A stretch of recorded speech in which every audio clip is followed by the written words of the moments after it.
আসসালামু আলাইকুম রহমতুল্লাহ। আহ সিলেটের মাটিতেও যে এমন ঘটনা হবে এটা কখনো চিন্তাই করি না আমরা।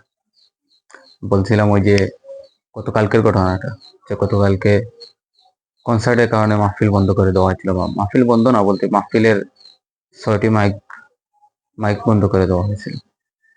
আসলে সিলেটে যে এমন কথা হবে বা এমন বিষয়গুলা নিয়ে কোনো আহ, তীব্র ঘটনা ঘটবে, সেটা আমরা কখনো চিন্তাও করিনি।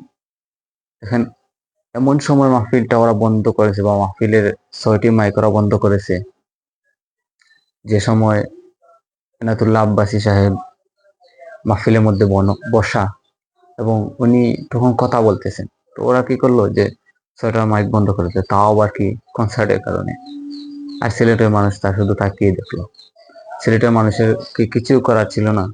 ওরা চাইলে অনেক কিছু করতে পারতো। প্রিন্সিপাল হাবিবুর রহমান সাহেব থাকলেও কিছু করতেন, কিন্তু এখনকার আলিমরা যে কিছু করেন নাই, জানি না ওনারা কি একমত অবলম্বন করেন। কিন্তু আমার কাছে বিষয়টি অনেক দৃষ্টিকটু মনে হয়েছে।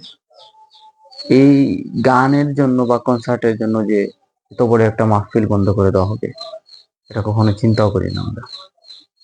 এবং এই সরকার কি করতেছে, আগে আওয়ামী লীগ সরকার তো মাহফিলে বাধা দিত, এরা বাধা দিচ্ছে না, বরং এর প্রতিরোধ করে দিচ্ছে।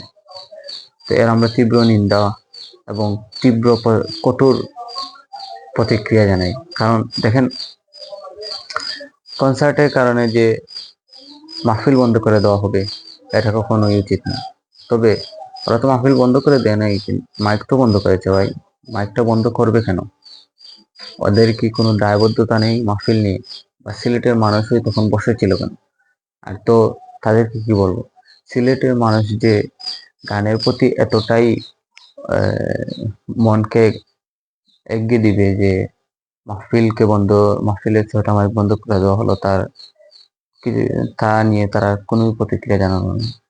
এটা আসলে কোনো ভালো কিছুর লক্ষণ না।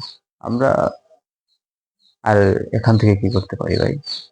সিলেটের মানুষ আমরাও ঠিক আছে, কিন্তু আজ সিলেটের মানুষ বলে নিজেকে পরিচয় দিতে লজ্জা করতেছে, যে কনসার্টের কারণে মাহফিলের মাইক বন্ধ করে দেওয়া হয়। এর তীব্র নিন্দা জানাই। মাহফিলের মাইক কেন বন্ধ করে দেওয়া হলো, এর সঠিক জবাবটি আমরা চাই।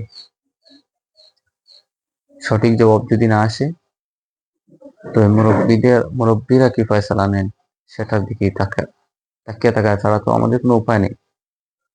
কিন্তু গতকালকে যে কাহিনীটা ঘটেছে, এটা অবশ্যই দৃষ্টিকটু, এবং এটা মুসলিম উম্মার জন্য হুমকি স্বরূপ। এবং মুসলিম উম্মার যে সন্তানরা ধ্বংস হচ্ছে, সেটা এই বিষয়গুলা থেকে বোঝা যায় যে আসলে এরা ধ্বংসই হচ্ছে। দেশ স্বাধীন করে মনে করতেছে ভাই অনেক বড় কিছু করে ফেলতেছি, আসলে এটা কিছুই না। আপনি আপনার ধর্ম থেকে সরে যাওয়ার জন্য একটি রাস্তা খুলে দিয়েছেন ওদেরকে, আর ওরা ওদের মন মতো আপনাকে আপনার ধর্ম থেকে সরাচ্ছে। গতকালকের এই মাহফিল থেকেও কনসার্টে বেশি মানুষ হয়েছিল, ওরা গান শুনতে বেশি আগ্রহী হয়েছিল, কিন্তু এত বড় একজন মুফাসসির ছিলেন, ওনার কোনো দাম দিল না ওরা, উল্টো আরো 6টি মাইক বন্ধ করে দিল। এর তীব্র নিন্দা জানাচ্ছি। আল্লাহ তাআলা এদেরকে হেদায়েত দিন, নতুবা ধ্বংস করে দিন। আসসালামু আলাইকুম।